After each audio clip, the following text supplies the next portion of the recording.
Hey everyone, we're here to share more ideas on the products featured in our last month's club kit.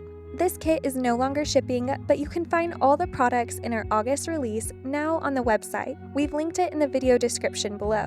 In this video, we're sharing ideas for the following products: the Hibiscus Cluster Stencil, the Hibiscus Cluster Die, and the Sup Sentiment Aloha Die Cut.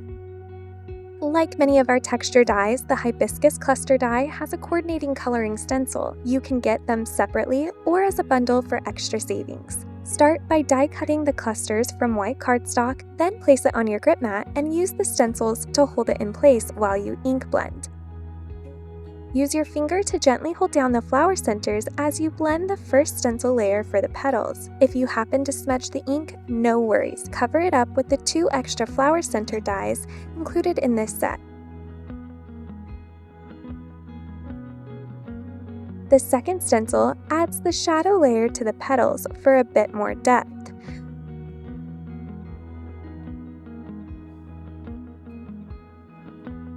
The third stencil colors in the base layers of the leaves. You can use a shader brush to darken the edges for more variation.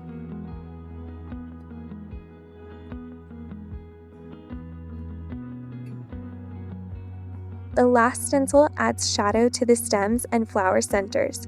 Try using extra flower centers to give your finished design more dimension. This die and stencil set pairs beautifully with all kinds of sentiments.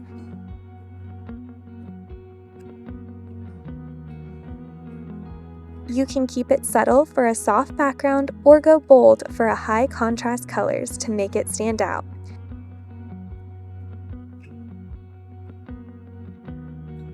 Use the panel as is or trim the flowers apart to create your own arrangements, or even a gatefold card.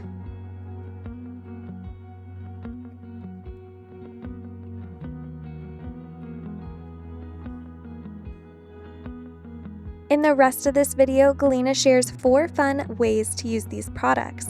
We hope you enjoy it and feel inspired as she creates 4 cards with it.